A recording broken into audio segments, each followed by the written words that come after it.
வணக்கம் ஃப்ரெண்ட்ஸ். லட்சுமி அம்மா அவர்கள் எழுதிய ஒரு காவேரியைப் போல அத்தியாயம் 7. அதற்கு பின் பள்ளிக்கூட வேளையில் நாட்கள் துரிதமாக நகர்வதை காவேரி உணர்ந்தாள். தினமும் காலை 10 மணி அளவில் பள்ளிக்கூட வேலையாளிடம் பெரிய மரத்தட்டில் போன்சேனா டீ கிட்டிலில் சூடான தேநீரும் ஊற்றி சாப்பிட கோப்பைகளும் ஒரு பீங்கான் தட்டில் பிஸ்கட்டுகளும் நிறைத்து மோகன் பரிசோதனை அறைக்கு அனுப்பி கொண்டிருந்தான். தேநீர் நேரம் முடிந்து பள்ளிக்கூடம் மீண்டும் துவக்கம் போகும் சமயம் அவசரமாக அவர்களது அறைக்குள் புகுந்து உரத்த குரலில், good morning doctor, good morning everybody என்று வணக்கம் தெரிவித்துவிட்டு முகத்தில் பெரியதொரு புன்னகையுடன் டாக்டரது மேஜை அருகே வந்து, தேநீர் சாப்பிட்டீங்களா?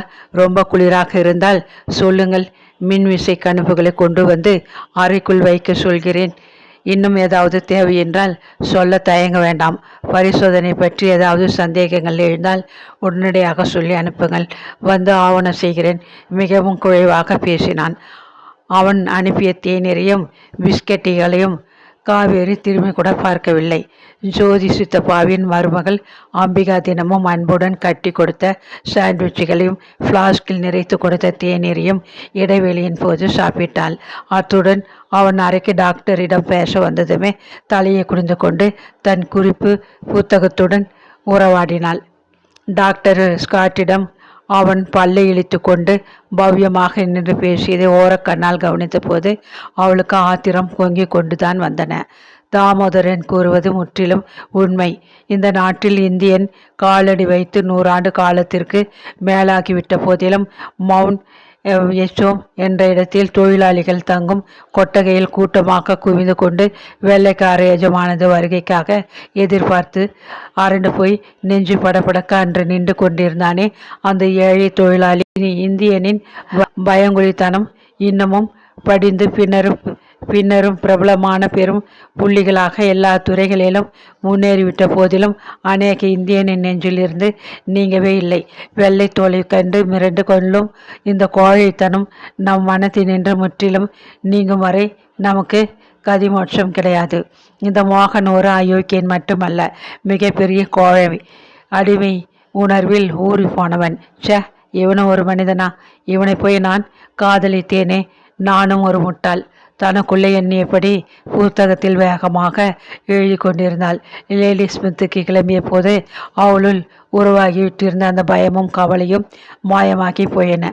அதற்கு பதில், அப்பாடா, இவனை திருமணம் செய்து கொள்ளாது தப்பினேன், அதுவே என் பாக்கியம் என்றதொரு அமைதியும் தெம்பும் ஏற்பட்டன. வியாழக்கிழமை மாலையுடன் பரிசோதனை வேலை முடிந்துவிட்டது. வெள்ளிக்கிழமை காலை பள்ளிக்கூடம் வந்ததும் டாக்டர் ஸ்காட் மோகனுடன் பள்ளிக்கூட கட்டடத்தை சுற்றி பார்வையிட்டு வகுப்பு அறைகள் எத்தனை ஜன்னல்கள் போதியவைகளாக உள்ளனவா, வெளிச்சம் தேவையான அளவு அறைக்குள்ளே கிட்டுகிறதா, கழிவறைகள் சுத்தமாக உள்ளனவா, அங்குள்ள பிள்ளைகளுக்கு தேவையான அளவுக்கு விளையாட்டு மைதானம் உள்ளதா என்று பல குறிப்புகளையும் தமது அறிக்கையில் சேர்த்து கொண்டு கடைசியாக பிரின்சிபல் அன்போடு வழங்கும் தேநீரை குடித்துவிட்டு கை குலுக்கி விடை பெற்று கொண்டு கிளம்பிவிடுவார். அவருடன் நர்ஸுகளும் தங்கள் மூட்டையை கட்டிக்கொண்டு கிளம்ப வேண்டும். கடை தெருவுக்கோ உறவினர்களை பார்த்து பேசிவிட்டு வரவோ பொழுது இருக்காது என்று எண்ணிய காவேரி வியாழக்கிழமை மாலையே வீடு திரும்புமன் கடை தெருவுக்கு காரை ஓட்டினாள். பூக்கடை ஒன்றின் அருகே காரை நிறுத்திவிட்டு உள்ளே சென்றாள். சித்தப்பா சித்தி இருவரும் தன்னிடம் காட்டிய அன்பிற்கும் அவர்களது சிறந்த விருந்தோம்பலுக்கும் நன்றி தெரிவிக்க விரும்பி அவர்கள் வீட்டு முன்னறையில் வைக்க மலர்கள் வாங்க பிரியப்பட்டாள். விதவிதமான அலங்காரத்தில் பல வகை மலர்களை தயாராக பீங்கான் கிண்ணத்தில் செருகி விலைப்பட்டியலுடன் கடைக்காரர் மேஜைகள் மீது பரத்தி வைத்திருந்தார். காரினேஷன், கிளாடியோலஸ், ஜெவந்தி, ரோஜா மலர்களை கையில் விரித்து பிடித்திருக்கும் விசிறி போல அழகான ஒரு பீங்கான் கிண்ணத்தில் செருகி கிண்ணத்தின் முன்னால் ஒரு வண்ண ரிப்பனை வளைத்து பட்டாம்பூச்சி போல மடித்து கட்டியிருந்த மலர் அலங்காரம் அவளுக்கு மிகவும் பிடித்திருந்தது. அதை தேர்ந்தெடுத்து கடைக்காரர் கொடுத்த கார்டில் அன்புள்ள சித்தப்பா சித்திக்கு காவேரி நன்றியுடன் அனுப்பியது என்று ஆங்கிலத்தில் எழுதி கையெழுத்து போட்டு மாலை 4 மணி அளவில் அவர்கள் வீட்டுக்கு அனுப்ப வேண்டும் என்று கடைக்காரரிடம் முகவரியையும் உரிய பணத்தையும் கொடுத்துவிட்டு வெளியேறினாள். அடுத்தபடியாக தெரிந்த பெரியதொரு கடைக்குள் புகுந்தாள். அம்பிகாவுக்கு ஒரு அழகான மேஜை இருப்பை வாங்கி அதை கடைக்கார பெண்ணிடம் கொடுத்து வண்ண காகிதத்தால் சுற்று செய்து நன்றி என்று எழுத்து பொறிக்கப்பட்ட கார்டை அதன் மீது ஒட்ட செய்தாள். கையெழுத்திட்டு அதை எடுத்துக்கொண்டு வெளியே திரும்பியவளுக்கு சற்றென்று நினைவுக்கு வந்தது. அன்னி சௌந்தரிக்கு ஏதாவது வாங்கி கொண்டு போக வேண்டுமே. வெளியூருக்கு போய் வந்ததும் பச்சை குழந்தையைப் போல ஆமாம் எனக்கு என்ன கொண்டு வந்தே என்று வேடிக்கையாக கேட்டு மார்புடன் தழுவி நெற்றி மீது முத்தமிட்டு வரவேற்பாளே. அன்னிக்கு மிகவும் பிரியமானது பாரிஸ் நாட்டு தயாரிப்பான சென்ட் வகைகள். அதில் ஏதாவது மறுபடி கடைக்குள்ளே வளைய வந்தாள். அன்னி சௌந்தரிக்கு பிடித்தமான ஓத் சென்ட் பாட்டில் ஒன்றை கொஞ்சம் அதிக விலை கொடுத்தே வாங்கினாள். அன்னிக்கு கொடுக்க விலையை பற்றி யோசிப்பது தவறு. அன்னி காட்டும் அன்புக்கு உலகத்தையே விலைக்கு வாங்கி தந்தால் கூட ஈடாகாதே என்று எண்ணியபடி மணி பர்சில் இருந்த பணத்தில் பெரும் பகுதியை கொடுத்து அந்த சென்ட் பாட்டிலை வாங்கி கொண்டாள். ஊருக்கு திரும்பி வரத்துக்கு முன்னாடி ஜோதி சித்தப்பா இருக்கும் தெருக்கோடியிலே தோட்டத்திலே மகாத்மா காந்திக்கு ஒரு சிலை எழுப்பியிருப்பாங்களே, அந்த தோட்டத்து தரையிலே சீக்கிய புல் வளர வச்சு அழகாக வெட்டி விட்டிருக்காங்களாம்.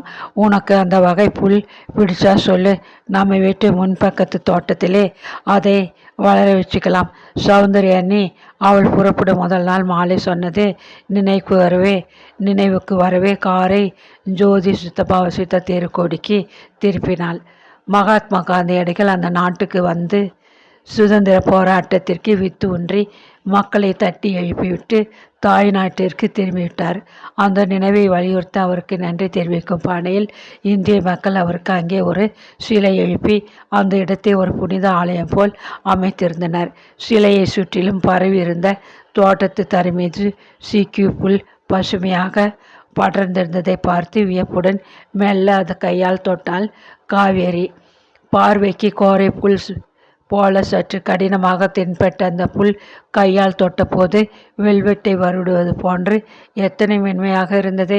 வெளி பார்வையில் தெரிந்த தாமோதரனின் முரட்டுத்தனம் போல பார்வைக்கு கோரையாக தெரிந்த புல் அவனது மென்மையான அன்பு உள்ளத்தைப் போல மிருதுவாக.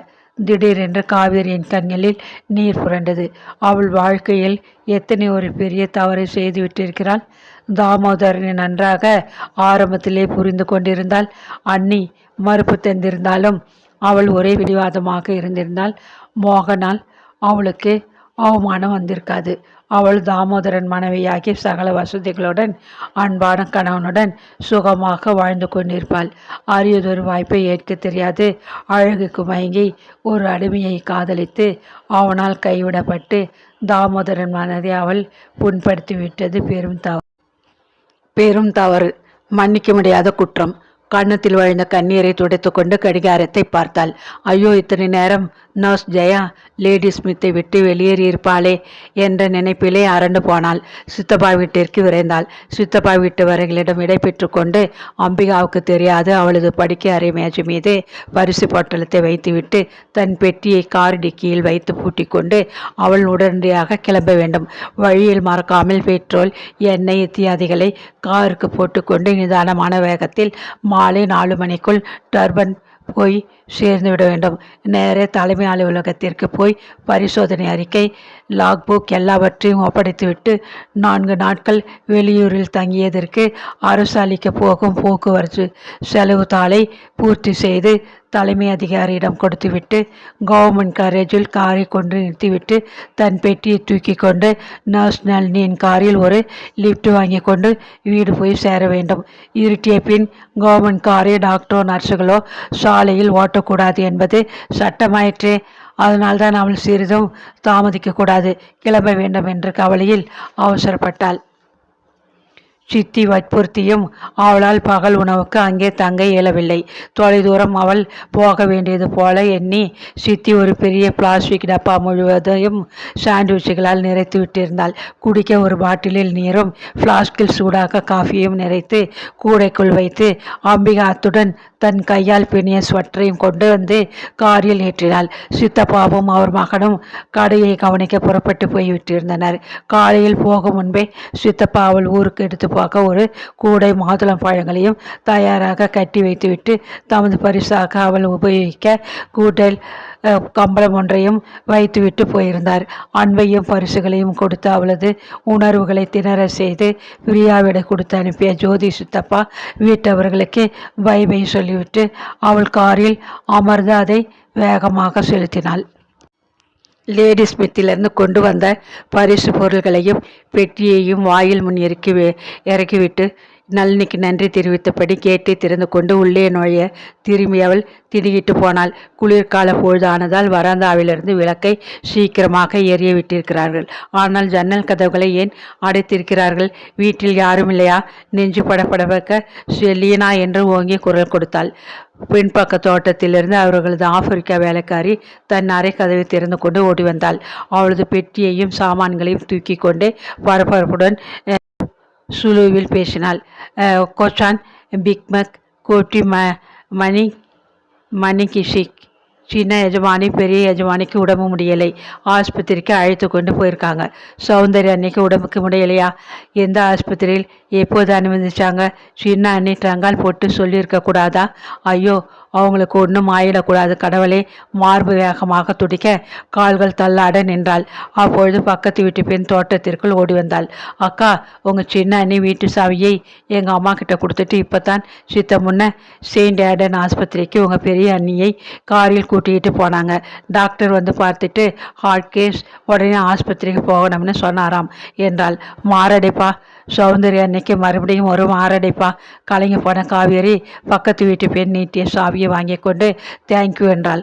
கதவை திறந்து உள்ளே சென்றவளுக்கு வீடு வெறுமையாக இருக்கும் தோற்றமே மனதை கலவரப்படுத்தியது. தாங்க முடியாத ஒரு துயரம் அவளுக்கு ஏற்பட போகிறது என்று உள்ளுணர்வின் உந்துதலால் காவேரி விக்கி விக்கி அழுதாள்.